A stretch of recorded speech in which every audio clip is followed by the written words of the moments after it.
ज्ञान सागर में पुनः आपका हार्दिक स्वागत है। आज हम चाणक्य नीति शास्त्र के तृतीय अध्याय के विषय में चर्चा करेंगे। नंबर 1, दोष कहाँ नहीं। यह कड़वी सच्चाई है कि कुछ न कुछ दोष तो सब जगह होता है,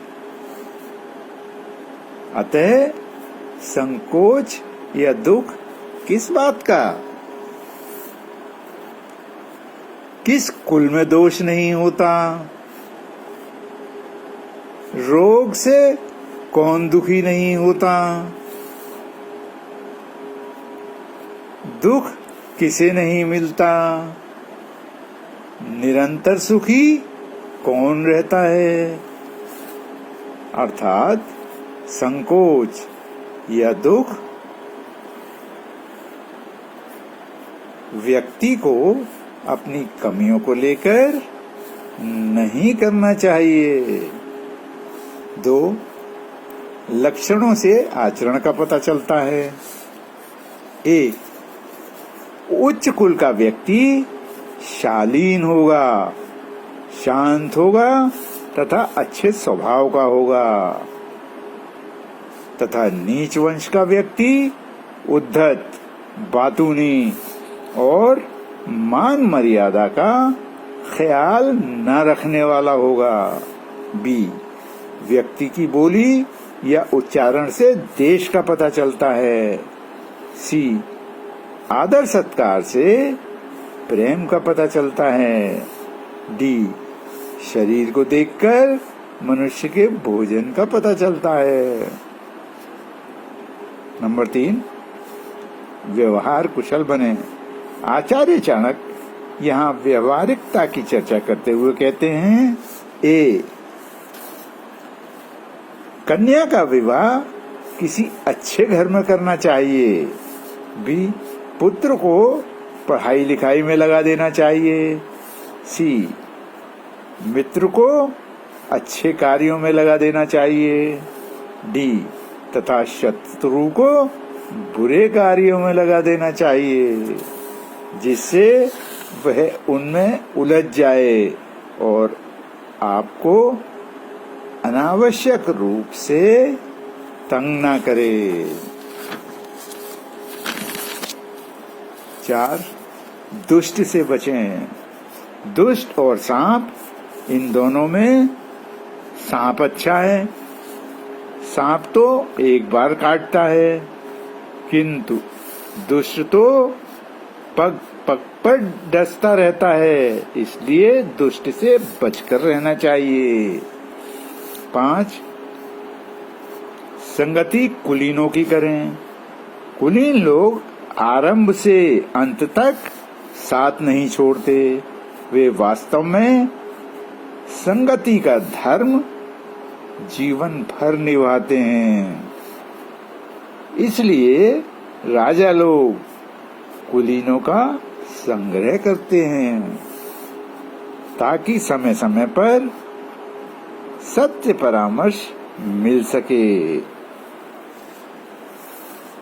6, सज्जनों का सम्मान करें। सागर की तुलना में धीर गंभीर पुरुष को श्रेष्ठतर माना जाना चाहिए, क्योंकि प्रलय आने पर सागर अपनी मर्यादा भूल जाता है और किनारे तोड़कर जलथल एक कर देता है। परंतु साधु अथवा श्रेष्ठ पुरुष अपनी मर्यादाओं का उल्लंघन नहीं करता, अतः श्रेष्ठ पुरुष का सम्मान करना चाहिए। 7, मूर्खों का त्याग करें। मूर्ख व्यक्ति को 2 पैरों वाला पशु समझकर त्याग कर देना चाहिए, क्योंकि वह अपने शब्दों से उसी तरह भेदता रहता है जैसे अदृश्य कांटा छू जाता है। 8 विद्या का महत्व पहचाने। रूप और यौवन से संपन्न उच्च कुल में उत्पन्न होकर भी विद्याहीन मनुष्य सुगंधहीन पुष्प के समान होते हैं और शोभा नहीं देते। 9 सूरत से सीरत भली। आचार्य चाणक्य सूरत की अपेक्षा सीरत को महत्व देते हुए कहते हैं, कोयल का रूप उसका स्वर है। स्त्री की सुंदरता उसका पतिव्रता होना है। सी ज्ञान ही कुरूप लोगों का रूप है। डी तथा तपस्वियों का रूप उनका क्षमा भाव है। 10 श्रेष्ठता को बचाएं। ए कुल की रक्षा के लिए एक व्यक्ति को त्याग देना चाहिए। ग्राम की रक्षा के लिए कुल को त्याग देना चाहिए। राज्य की रक्षा के लिए ग्राम को त्याग देना चाहिए। तथा डी आत्मरक्षा के लिए सारे संसार को त्याग देना चाहिए। अर्थात जान है तो जहान है, यही कर्तव्य है। 11 परिश्रम से ही फल मिलता है। आचरण की चर्चा करते हुए आचार्य चाणक्य कहते हैं, ए उद्यम से दरिद्रता दूर होती है। बी जप से पाप दूर होता है। सी मौन रहने से कलह दूर होती है। डी जागते रहने से भय नहीं होता, क्योंकि सजगता से व्यक्ति को खतरे का आभास पहले ही हो जाता है। 12 अति का त्याग करें। यहाँ आचार्य चाणक्य अति सर्वत्र वर्जयेत के सिद्धांत का प्रतिपादन करते हुए कहते हैं, ए अधिक सुंदरता के कारण सीता का हरण हुआ। बी अति घमंड के कारण रावण मारा गया। सी अत्यंत दानी होने के कारण राजा बलि को चला गया। इसलिए अति सब जगह वर्जित है। 13 वाणी में मधुरता लाएं। मधुर भाषिता से व्यक्ति का महत्वपूर्ण गुण बताते हुए आचार्य चाणक्य कहते हैं, ए सामर्थ्यवान व्यक्ति के लिए कोई वस्तु भारी नहीं होती। बी व्यापारी के लिए कोई जगह दूर नहीं होती। सी विद्वान व्यक्ति के लिए कोई देश विदेश नहीं होता, वह अपने ज्ञान द्वारा सब जगह अनुकूल वातावरण बना लेता है। तथा डी मधुर बोलने वाला व्यक्ति सबको अपना बना लेता है। 14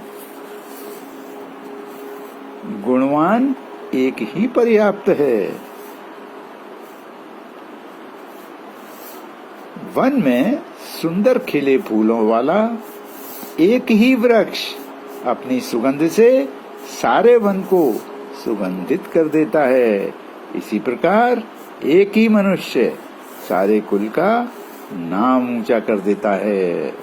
15 आचार्य आगे कहते हैं कि एक ही सूखे वृक्ष में आग लगने से पूरा वन जल जाता है, उसी प्रकार एक कुपुत्र ही सारे कुल का नाश कर देता है।